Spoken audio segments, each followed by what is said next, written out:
শান্তি আলোচনায় সম্মত রাশিয়া ইউক্রেন, জানালেন ট্রাম্প। পুতিন জেলেনস্কির মধ্যে বৈঠক আয়োজনে কাজ শুরুর ঘোষণা, কিয়েভকে নিরাপত্তা সহায়তা দেওয়ার আশ্বাস। একদিন বেড়ে ডাকসু নির্বাচনের মনোনয়ন ফর্ম সংগ্রহ করা যাচ্ছে আজও। ভোট বানচালের শঙ্কা ছাত্র সংসদের অন্য প্যানেল থেকে প্রার্থী হওয়ার পর মাহিনকে বহিষ্কার করল এনসিপি। লুটপাটে ক্ষতবিক্ষত ভোলাগঞ্জে সাদা পাথর প্রতিস্থাপনে ধীরগতি, কৃত্রিম উপায়ে ফিরবে না সৌন্দর্য, পাথুরে ঢল ছাড়া সমাধান দেখছেন না পরিবেশ কর্মীরা। হাজব্যান্ড চাকরি করলে ওয়াইফকে বাসায় থাকতে হয়, বাচ্চা হওয়ার পরে কাজের জায়গাতে বাচ্চাকে রাখার ন্যূনতম কোনো ব্যবস্থা নেই। সংসার সামলাতে স্বনির্ভর হওয়ার স্বপ্ন বিসর্জন, মাতৃত্বকালীন ছুটি শেষে কাজে ফেরেন না 30%। এক বছরে চাকরি ছেড়েছেন 16 লাখ নারী। বড় কারণ বিরূপ কর্মপরিবেশ।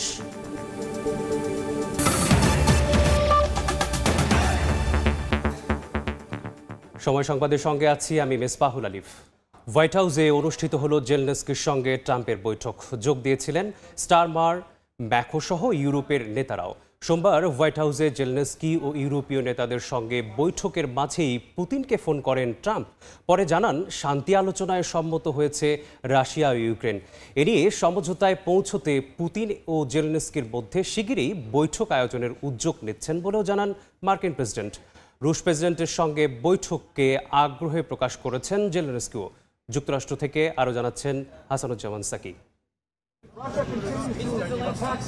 6 মাস পর হোয়াইট হাউসে আবারও ইউক্রেন প্রেসিডেন্ট ভলোদিমির জেলেনস্কি। তবে আগের মতো এবার উত্তপ্ত বাক্য বিনিময় হয়নি। আলোচনা হয়েছে আন্তরিক ও সৌহার্দ্যপূর্ণ পরিবেশে। স্থানীয় সময় সোমবার দুপুরে ওভাল অফিসে মার্কিন প্রেসিডেন্ট ডোনাল্ড ট্রাম্পের সঙ্গে বৈঠকে বসেন জেলেনস্কি। এ সময় ভাইস প্রেসিডেন্ট জেডি ভ্যান্স, পররাষ্ট্রমন্ত্রী মার্কো রুবিও এবং বিশেষ দূত স্টিভ উইটকফ সহ শীর্ষ পর্যায়ের কর্মকর্তারা উপস্থিত ছিলেন। বৈঠকে যুদ্ধবিরতিকে নিছক একটি ধারণা উল্লেখ করে ট্রাম্প বলেন তিনি স্থায়ী শান্তি চাইছেন। যুদ্ধ পরবর্তী সময়ে ইউক্রেনের নিরাপত্তা নিশ্চিতে মার্কিন সেনাদের প্রত্যাহার করা হবে না বলেও জানান ট্রাম্প। জেলেনস্কির উদ্দেশ্যে তিনি বলেন ইউক্রেনকে সব ধরনের সহায়তা দেবে যুক্তরাষ্ট্র, তবে ন্যাটোর সদস্যভুক্ত হওয়া যাবে না বলেও জানান। ট্রাম্পের সঙ্গে অনেকটা তাল মিলিয়ে জেলেনস্কি বলেন ওয়াশিংটন মস্কোর সঙ্গে ত্রিপক্ষীয় বৈঠকে বসতে প্রস্তুত কিয়েভ। যুদ্ধবন্ধে যুক্তরাষ্ট্রের ভূমিকাকে স্বাগত জানান তিনি। ট্রাম্প জেলেনস্কি বৈঠকের পর হোয়াইট হাউসে দ্বিতীয় ধাপে আলোচনা শুরু হয় ইউরোপীয় নেতাদের সাথে। সম্মিলিত এই শান্তি আলোচনার মাঝপথে রুশ প্রেসিডেন্ট ভ্লাদিমির পুতিনকে ফোন করেন ট্রাম্প। ইউরোপীয় দেশগুলোর প্রধানরাও পুতিনের সঙ্গে এ সময় কথা বলেন বলে জানা গেছে। পরে সামাজিক যোগাযোগ মাধ্যমে ট্রাম্প জানান রাশিয়া ও ইউক্রেনের মধ্যে যুদ্ধবন্ধের আলোচনায় বসতে সম্মত হয়েছেন পুতিন জেলেনস্কি। খুব শিগগিরই তাদের মধ্যে একটি বৈঠক আয়োজনের প্রস্তুতি শুরু করছেন বলেও জানান তিনি। এদিকে জেলেনস্কির সঙ্গে বৈঠক ইস্যুতে ট্রাম্প পুতিনের দীর্ঘ 40 মিনিট টেলিফোনে কথা হয়েছে বলে জানিয়েছে ক্রেমলিন। এর আগে সম্মিলিত বৈঠকে ব্রিটেনের প্রধানমন্ত্রী কিয়ার স্টারমার, ইতালির প্রধানমন্ত্রী জর্জিয়া মেলোনি, ফ্রান্সের প্রেসিডেন্ট ইমানুয়েল মাখো, ফিনল্যান্ডের প্রেসিডেন্ট আলেকজান্ডার স্ট্যাব, জার্মানির চ্যান্সেলর ফ্রিড মার্জ এবং ইউরোপীয় কমিশনের president Ursula von der Leyen ও ন্যাটো মহাসচিব মার্ক রুটে প্রত্যেকেই যুদ্ধবন্ধে দ্রুত একটি কার্যকর চুক্তি করার উপর গুরুত্ব আরোপ করেন। গেল শুক্রবার যুক্তরাষ্ট্রের আলাস্কায় শান্তি আলোচনার প্রথম ধাপে রুশ প্রেসিডেন্ট ভ্লাদিমির পুতিনের সাথে বৈঠক করেন ডোনাল্ড ট্রাম্প। এরপর সোমবার দ্বিতীয় ধাপে ইউক্রেন প্রেসিডেন্ট ও ইউরোপীয় বিভিন্ন দেশের নেতাদের সাথে হোয়াইট হাউসে এই বৈঠক হলো। এখন ট্রাম্পের মধ্যস্থতায় পুতিন জেলেনস্কি ঐতিহাসিক বৈঠকটি কোথায়, কখন এবং কিভাবে হয় তাই দেখার অপেক্ষা। হাসানুজ্জামান সাকি, সময় সংবাদ, যুক্তরাষ্ট্র। 6 মাসের মাথায় দ্বিতীয়বারের মতো হোয়াইট হাউসে অনুষ্ঠিত হলো ট্রাম্প জেলেনস্কি বৈঠক। এবারের বৈঠকের দ্বিতীয় ধাপে উপস্থিত ছিলেন শীর্ষ ইউরোপীয় নেতারাও। আলোচনায় উঠে এসেছে যুদ্ধবিরতি, নিরাপত্তা নিশ্চয়তা ও স্থায়ী শান্তির প্রস্তাব। নেতাদের কেউ একে দেখছেন ঐতিহাসিক অগ্রগতি হিসেবে, কেউ বা পুতিনকে আলোচনার টেবিলে আনায় ধন্যবাদ জানিয়েছেন ট্রাম্পকে। আবার কেউ বলছেন রাশিয়ার উপর চাপ প্রয়োগ ছাড়া স্থায়ী শান্তি প্রতিষ্ঠা সম্ভব নয়। সোমবার ওভাল অফিসে ট্রাম্প জেলেন্সকি বৈঠকের পর দ্বিতীয় ধাপে ইউরোপের শীর্ষ নেতাদের সঙ্গে বৈঠক অনুষ্ঠিত হয়। বৈঠকের ফাঁকেই রুশ প্রেসিডেন্ট ভ্লাদিমির পুতিনকেও ফোন করেন ট্রাম্প। এ সময় উপস্থিত ছিলেন জার্মান চ্যান্সেলর ফ্রেডরিক মার্শ, ফরাসি প্রেসিডেন্ট ইমানুয়েল ম্যাখো, ব্রিটিশ প্রধানমন্ত্রী কিয়ার স্টারমার সহ ইউরোপীয় শীর্ষ 7 নেতা। শুরুতেই ট্রাম্পের সঙ্গে সোমবারের এই বৈঠককেই এখন পর্যন্ত সেরা বলে আখ্যা দেন জেলেন্সকি। জানান, নিরাপত্তা নিশ্চয়তা নিশ্চিত করাই ছিল এই বৈঠকের মূল লক্ষ্য। বৈঠক নিয়ে নিজেদের মতামত তুলে ধরেন ইউরোপীয় নেতারা। রাশিয়ার ওপর চাপ সৃষ্টি না করলে যুদ্ধ বন্ধে কোনো অগ্রগতি সম্ভব না উল্লেখ করে স্থায়ী শান্তি প্রতিষ্ঠার আহ্বান জানান জার্মান চ্যান্সেলর ফ্রেডরিক মার্শ। আর ফরাসি প্রেসিডেন্ট ইমানুয়েল ম্যাখো বলেন, টেকসই শান্তির একমাত্র উপায় ত্রিপক্ষীয় বৈঠক। তবে ইউক্রেনের নিরাপত্তা নিশ্চয়তা যেহেতু পুরো ইউরোপের নিরাপত্তার প্রশ্ন, তাই পরে একটি চতুর্পক্ষীয় বৈঠকও প্রয়োজন হতে পারে বলে মন্তব্য করেন তিনি। অন্যদিকে এই বৈঠক ইউক্রেন ও ইউরোপের নিরাপত্তায় ঐতিহাসিক অগ্রগতি বয়ে আনতে পারে বলে মনে করেন ব্রিটিশ প্রধানমন্ত্রী কিয়ার স্টারমার। সেই সঙ্গে ট্রাম্পের প্রস্তাবিত আর্টিকেল 5 এর সঙ্গে কোয়ালিশন অফ দ্য উইলিং এর উদ্যোগের বিষয়টিও তুলে আনেন স্টারমার। এদিকে ট্রাম্প ইউক্রেনকে নিরাপত্তা নিশ্চয়তা দেওয়ার যে ইঙ্গিত দিয়েছেন সেটি যুদ্ধবন্ধের পথে বড় এক অগ্রগতি বলে মন্তব্য করেছেন ন্যাটো মহাসচিব মার্ক রুটে। বলেন, ট্রাম্পের উদ্যোগই পুতিনকে আলোচনার টেবিলে আনার পথ খুলে দিয়েছে। একে ব্রেক থ্রু আখ্যা দিয়ে ধ্বংসযজ্ঞ বন্ধ করে স্থায়ী শান্তি প্রতিষ্ঠার আহ্বান জানান রুটে। ন্যায়সঙ্গত ও স্থায়ী শান্তির জন্য সবাই একসঙ্গে কাজ করছে বলে জানান ইউরোপীয় কমিশনের president Ursula von der Leyen. প্রতিটি শিশুকে তার পরিবারের কাছে ফেরানোর পাশাপাশি যুদ্ধ বন্ধে জরুরি পদক্ষেপ নেয়ার ওপরও জোর দেন তিনি। আমিরুল ইসলাম আলিফ, সময় সংবাদ। ডাকসু নির্বাচন প্রসঙ্গ, একদিন সময় বাড়িয়ে আজও চলছে ডাকসু ও হল সংসদের মনোনয়ন ফর্ম বিতরণ ও জমা দেওয়ার কার্যক্রম। এই মুহূর্তে ঢাকা বিশ্ববিদ্যালয়ের সিনেট ভবনে আছেন রিপোর্টার শাকির আহমেদ। সরাসরি যাচ্ছি তার কাছে। ঢাকা বিশ্ববিদ্যালয় কেন্দ্রীয় ছাত্র সংসদ ডাকসু পাশাপাশি 18টি হল সংসদ নির্বাচনের যে মনোনয়ন ফরম সেটি কিন্তু বিতরণের যে সময়সীমা গতকালই শেষ হয়ে গিয়েছিল, কিন্তু পরবর্তীতে নির্বাচন কমিশন অর্থাৎ এই নির্বাচন পরিচালনা কমিটির পক্ষ থেকে কিন্তু আরেকদিন সময়সীমা বাড়ানো হয়, অর্থাৎ আগামীকালও কিন্তু ফরম সংগ্রহ করা যাবে, পাশাপাশি জমা দেওয়া যাবে। আজকের যে আনুষ্ঠানিকতা সেটি হয়তো কিছুক্ষণের মধ্যেই শুরু হবে।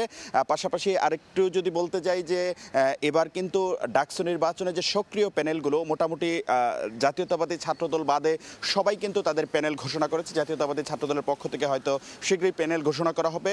পাশাপাশি আমরা দেখতে পেয়েছি গতকালকে যে মনোনয়নপত্র সংগ্রহের যে শেষ সময়সীমা, সেই শেষ সময়সীমায় শেখ ফজিলাতুন্নেসা মুজিব হলের মনোনয়নপত্র সংগ্রহ যেটি, সেই মনোনয়নপত্র সংগ্রহকে কেন্দ্র করে যে অনাকাঙ্ক্ষিত ঘটনা ঘটে, তারই পরিপ্রেক্ষিতে কিন্তু বিশ্ববিদ্যালয় প্রশাসনের পক্ষ থেকে যেন কোনো শিক্ষার্থী মনোনয়ন ফর্ম গ্রহণ যে প্রক্রিয়া সেটিতে বাধাগ্রস্ত না হন সেজন্য কিন্তু একটি দিন বাড়ানো হয়েছে। পাশাপাশি ছাত্রদল কালকে সংবাদ সম্মেলন করে কিন্তু বলেছে যে তারা বলছেন যে ডাকসু নির্বাচনে আসলে লেভেল প্লেইং ফিল্ড যেটি রয়েছে সেই লেভেল প্লেইং ফিল্ডের অভাব আছে, তারা সেটি বলছেন। এবং বাংলাদেশ গণতান্ত্রিক ছাত্র সংসদ যেটি জাতীয় নাগরিক পার্টির ছাত্র সংগঠন, সেই সংগঠনের পক্ষ থেকে বলা হচ্ছে যে বিশ্ববিদ্যালয় প্রশাসন যে সময়টি বাড়িয়েছে সেটি আসলে একটি নির্দিষ্ট দলের চাপে বাড়িয়েছে। সুতরাং দুই দল অর্থাৎ বাংলাদেশ গণতান্ত্রিক ছাত্র সংসদ পাশাপাশি জাতীয়তাবাদী ছাত্রদল উভয়ই কিন্তু লেভেল প্লেইং ফিল্ড না থাকা বা প্রশাসন প্রভাবিত হচ্ছে এমন অভিযোগটি কিন্তু তারা করছে। তবে প্রশাসন বারবারই বলছেন তারা একটি সুষ্ঠু গণতান্ত্রিক এবং শিক্ষার্থীদের ভোটাধিকার নিশ্চিত হয় এমন একটি নির্বাচন দেওয়ার চেষ্টা করছেন, এবং তারা বলছেন যে কোনো ধরনের অভিযোগ আপত্তির বিষয় যেটি রয়েছে সেটি তারা নিষ্পত্তি করবেন, এবং তারা যে অভিযোগগুলো আসছে সেগুলো খতিয়ে দেখার জন্য কিন্তু ফজিলাতুন্নেসা মুজিব হলের ঘটনায় গতকাল কিন্তু 4 সদস্য বিশিষ্ট একটি তদন্ত কমিটিও গঠন করা হয়েছে। তো তদন্ত কমিটি গঠনের পর তদন্ত কমিটি কাজ করছে, শীঘ্রই তদন্ত কমিটির পক্ষ থেকে হয়তো রিপোর্টও দেওয়া হবে। তো এই ছিল আমার কাছে ঢাকা বিশ্ববিদ্যালয় কেন্দ্রীয় ছাত্র সংসদ ডাকসু এবং 18টি হল সংসদ নির্বাচনের যে মনোনয়নপত্র সংগ্রহ এবং জমাদানের সর্বশেষ খবরাখবর। সরাসরি যুক্ত ছিলাম ঢাকা বিশ্ববিদ্যালয় থেকে। প্রকাশ্যে হরিলুটের পর চাইলেও কি আগের রূপে ফেরানো সম্ভব ভোলাগঞ্জের সাদা পাথর পুনঃস্থাপনে যেমন ধীরগতি রয়েছে, তেমনি কতটা টেকসই হবে তা নিয়েও আছে সংশয়। পরিবেশ কর্মীরা মনে করেন কৃত্রিম উপায়ে ভোলাগঞ্জকে আগের রূপে ফেরানো সম্ভব নয়, কেবল প্রকৃতিই পারে নৈসর্গিক সৌন্দর্যের ভোলাগঞ্জ সাদা পাথরকে স্বরূপে ফেরাতে। আর সেজন্য অপেক্ষায় থাকতে হবে কোনো এক ঢলে উজান থেকে আসা পাথরের। সিলেট থেকে ফিরে ফারুক ভূঁইয়া রবিনের রিপোর্ট। ছবি তুলেছেন মোমেন হুসাইন। সিলেটের বিভিন্ন জায়গায় এসে যেটি দেখা যাচ্ছে, এরকম নানা উপায়ে লুকিয়ে রাখা হচ্ছে অতি মূল্যবান সাদা পাথর। ধারণা করা হচ্ছে এই পাথরগুলি সিলেটের ভোলাগঞ্জ সাদা পাথর থেকে নিয়ে আসে। আসছে কবে এইসব পাথর? কই থেকে আসছে জানি না ভাই। আইসা সকালে দেখছি এই জায়গায় পাথর। আমরা দেখছি না। সিলেটের গ্রামেগঞ্জে পথের ধারে ঝুমঝাড়ে পাথর আর পাথর, কোথাও মাটি খুঁড়ে, কোথাও পাতা সরিয়ে মিলছে লুটপাটের পর লুকিয়ে রাখা মূল্যবান এই খনিজ সম্পদ। এত পাথর কিভাবে এলো লোকালয়ে তা নিয়ে মুখ খুলতে নারাজ স্থানীয়রা। অবশ্য কারো কারো দাবি, রাতের আধারে ফেলে রাখা হয় এসব পাথর। এই যে এগুলো কবে আনছে, কবে এসব পাথর? আমরা কইতে পারি না, আমরা বাড়ি করে থাকি না। এগুলো কবে আসছে শিওর হইতে পারি না। কারা ফেলাইতে পারে আপনাদের কি মনে হয়? আমরা তো জানি না এইসব, আমরা তো পাথর ব্যবসার লগে জড়িত না। এটা তো রাতের বেলা ফেলাইছে, কেউ দেখছে না, ঘুমের ঘরে আনিয়া কটার সময় ফেলাইছে। লুটপাটের পাথরের খোঁজে চলছে প্রশাসনের টানা অভিযান। উদ্ধারের পর ভোলাগঞ্জের সাদা পাথর ফেলা হচ্ছে আগের জায়গায়। তবে সে গতিও অতি মন্থর। 1.5 কোটি ঘনফুটের বেশি পাথর লুটের বিপরীতে সোমবার পর্যন্ত সন্ধান মিলেছে মাত্র 4 লাখ ঘনফুট, আর পুনঃস্থাপন এখনো 1000 ঘনফুটের ঘরে। কিন্তু পাথর পুনঃস্থাপনের এই উদ্যোগ টেকসই হবে কতটা? পরিবেশ কর্মীরা বলছেন, এ উপায়ে চাইলেও ভোলাগঞ্জকে আগের রূপে ফেরানো সম্ভব নয়। কেবল প্রকৃতি পারে এর সমাধান দিতে। নতুন একটা শব্দ আসলে আবিষ্কার হয়েছে, পাথর প্রতিস্থাপন। আমরা আসলে কখনো এই শব্দের সাথে পরিচিত ছিলাম না। অবশ্যই আমাদের প্রকৃতির দিকে তাকিয়ে থাকতে হবে যে আবার কখন পাথর আসবে। প্রতি বছর ঢলে কিন্তু পাথর আসে না, পাথর আসে কোনো বছর। যেমন 1990 সালে ঢলে খুব বেশি পাথর এখানে এসেছিল। সো আমরা অপেক্ষায় থাকবো, কিন্তু সেই অপেক্ষা কি আসলেই সুফল বয়ে আনবে কিনা? প্রকৃতিগতভাবে পাথর এত তাড়াতাড়ি তো আসবে না। এমনকি প্রতিস্থাপনের কাজ দায়সারা গোছের হলে সেটিও হতে পারে আরেক বিপদের কারণ। এই পাথরটা আর কতদিন এখানে রাখাও যাবে সেটা একটা বিষয়, এবং যদি রাখাও যায় এটা আসলে মানুষের জন্য আরো বিপজ্জনক হয় কিনা। কারণ এই পাথরটা কিন্তু মাটির সাথে বা বালির সাথে এভাবে মিশবে না, কারণ আপনি ফেলে দিলেন এটা সে তার নিজের মতো করে জায়গা নিতে পারবে না, এটা সময় লাগবে। সোমবার সিলেটের জেলা প্রশাসকের পদ হারানোর আগে শের মাহবুব মুরাদ সময় সংবাদকে জানান, বিশেষজ্ঞদের পরামর্শে নেওয়া হবে পদক্ষেপ। প্রতিস্থাপনের কাজটা সেটা আসলে একেবারে সমগতিতেই এগিয়ে চলছে। এটা একটা সময় সাপেক্ষ এবং সময় সাপেক্ষ বিষয়। সবসময় একরকম পেস দেখা যাবে না। যেভাবে এটা রিপ্লেস করা হচ্ছে তাতে আসলে পূর্বের রূপে ফিরে আসবে কিনা সেজন্য বিশেষজ্ঞের মতামত দরকার। আমরা বিশেষজ্ঞদের সাথেও যোগাযোগ করব, তাদের সাথে আমরা কথা বলব। তবে পাথর প্রতিস্থাপন যেন অর্থলুটের আরেক প্রকল্পে রূপ না নেয়, এ ব্যাপারেও সতর্ক করছেন অনেকে। পাথর, মেঘ, পাহাড় আর জলধারা একসঙ্গে এত সব প্রাকৃতিক সৌন্দর্য দেখতে দেশের নানা প্রান্ত থেকে পর্যটকরা এসে থাকেন সিলেটের ভোলাগঞ্জে। যদিও পাথর লুটের ঘটনায় সৌন্দর্যহানি হয়েছে দেশের অন্যতম এই পর্যটন কেন্দ্রের, কিন্তু প্রশাসনের উদ্যোগে আসলেই কি ভোলাগঞ্জকে আগের রূপে ফেরানো সম্ভব, নাকি তাকিয়ে থাকতে হবে প্রকৃতির দিকে? সামনে আসছে এমন সব প্রশ্ন। ফারুক ভূঁইয়া রবিন, সময় সংবাদ, ভোলাগঞ্জ, সিলেট। এই মুহূর্তে সিলেটের বিছানাকান্দিতে আছেন রিপোর্টার আমিনুল ইসলাম। সরাসরি যাচ্ছি তার কাছে।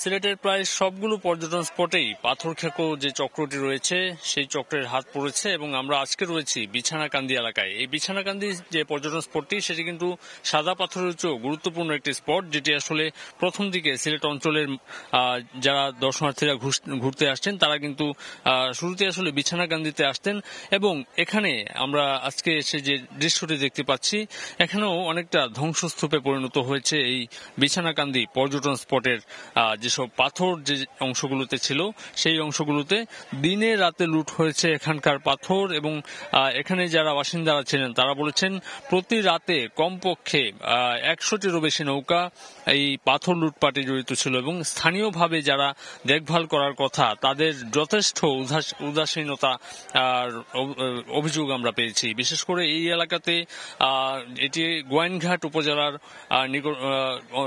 আওতাধীন একটি জায়গা। জায়গা এবং এখানকার যিনি ইউএনও রয়েছেন এবং এখানকার যেহেতু এটি ভারত নিকটবর্তী এলাকা, এখানে বিজিবি সদস্যদের টহল থাকার কথা, এখানে যে পাথর যেদিকে পরিবহন হতো বিশেষ করে এই বিছানাকান্দি এলাকা দিয়ে পাথরটি যেত, তো থানার যে ভূমিকাটি থাকার কথা থানা পুলিশের, সেই ভূমিকা নিয়েও আসলে এই এলাকার মানুষের মনে বেশ আলোচনা এবং সমালোচনা রয়েছে। তারা নানা ধরনের প্রশ্ন করেছেন যে এই পাথরগুলো তো রক্ষা করা যেত, যেটি আসলে এখন যেভাবে বিভিন্ন জায়গাতে অভিযান চলছে, প্রশাসনের গুরুত্ব আরোপ আমরা দেখছি, সেটি আসলে আগে কেন এমন গুরুত্ব দেওয়া হয়নি, আগে কেন এমন অভিযানগুলো আমরা দেখিনি, সেটি কিন্তু এখন সবচেয়ে বড় প্রশ্ন।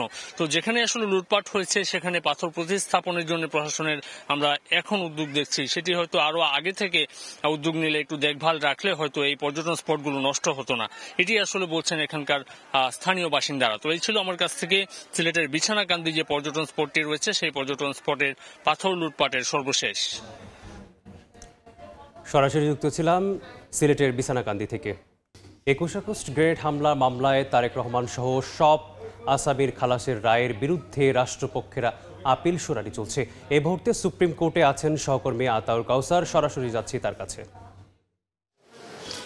21 আগস্ট গ্রেনেড হত্যা মামলায় তারেক রহমান ও সাবেক স্বরাষ্ট্র প্রতিমন্ত্রী লুৎফুজ্জামান বাবর সহ সব আসামিকে খালাস দেওয়ার যে রায়, সেই রায়ের বিরুদ্ধে রাষ্ট্রপক্ষ যে আপিল করেছে সে আপিলের শুনানি চলছে। এর আগেও আরেকটি তারিখে আপিলের শুনানি চলেছিল, কিন্তু সেদিন আংশিক শুনানি হয়। পরবর্তীতে 13 আগস্ট পর্যন্ত শুনানি মুলতবি ঘোষণা করা হয়। 13 আগস্ট এ ব্যাপারে আর কোনো শুনানি হয়নি। আজ পরবর্তী শুনানি চলছে। আজ সকাল 9টা থেকে এই শুনানি শুরু হয়। এই মামলার যে রায় তার ব্যাপারে যদি একটু বলি, সেটা হচ্ছে এবছরের 12 জানুয়ারি হাইকোর্ট থেকে এই মামলায় সব আসামিকে খালাস দেওয়া হয়। অর্থাৎ বিচারিক আদালতে যে রায় দেওয়া হয়েছিল, যে রায়ে বেশ কিছু আসামিকে দণ্ড দেওয়া হয়েছিল, সেই রায়ে সব আসামিকে পরবর্তীতে হাইকোর্ট সেই সব আসামিকে খালাস দিয়ে দেয় এবং খালাস দেওয়ার পরে 15ই মে এই হাইকোর্টের একটি আপিল করার সিদ্ধান্ত নেয় রাষ্ট্রপক্ষ। তারা জানিয়েছে যে এই রায়ের বিরুদ্ধে তারা আপিল করবেন। পরবর্তীতে 15ই মে এই হাইকোর্টের রায়ের বিরুদ্ধে করা যে আপিল, সে আপিলের লিভ টু আপিলের উপরে শুনানি হয় এবং তারপরে গত 17ই জুলাই এই রায়ের উপরে সর্বপ্রথম একটি আপিল শুনানি করে রাষ্ট্রপক্ষ। তারপরে 31শে জুলাই প্রধান বিচারপতির নেতৃত্বাধীন যে বেঞ্চ, সেই বেঞ্চে এটি শুনানি হয়েছিল, যেটি আমি একটু আগে বলেছি। সেই শুনানির পরে 13 আগস্ট পর্যন্ত একটি শুনানি মুলতবি ঘোষণা করা হয়েছিল। তারপরে আজ আবার এই শুনানি হয় এবং এই শুনানি চলছে। শুনানি শেষে আইনজীবীদের কাছ থেকে আমরা বক্তব্য পাবো যে শুনানিতে কি হয়েছিল, তা দর্শকদের আমরা জানিয়ে দেব। এই ছিল হাইকোর্ট থেকে এই যে মামলা 21 আগস্ট গ্রেনেড হত্যা মামলার আপিল শুনানির সর্বশেষ তথ্য আমার কাছে। সরাসরি যুক্ত ছিলাম সুপ্রিম কোর্ট থেকে।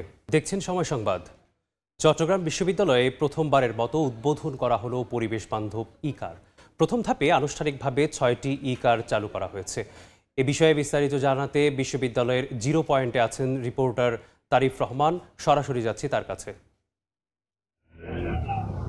চট্টগ্রাম বিশ্ববিদ্যালয়ে প্রথমবারের মতো পরীক্ষামূলকভাবে এবং আনুষ্ঠানিকভাবে শুরু হয়েছে ই-কারের যাত্রা। আজ সকাল 10টায় চট্টগ্রাম বিশ্ববিদ্যালয়ের জিরো পয়েন্টে চট্টগ্রাম বিশ্ববিদ্যালয়ের উপাচার্য ডক্টর ইয়াহিয়া আক্তার ও উপ উপাচার্য শামীমউদ্দিন খান ও উপ উপাচার্য কামাল উদ্দিন চট্টগ্রাম বিশ্ববিদ্যালয়ে এই জিরো পয়েন্টে ই-কারের শুভ উদ্বোধন করেন এবং আজকে প্রথম ধাপে চট্টগ্রাম বিশ্ববিদ্যালয়ে ই-কার 6টির মাধ্যমে আনুষ্ঠানিকভাবে যাত্রা শুরু করে।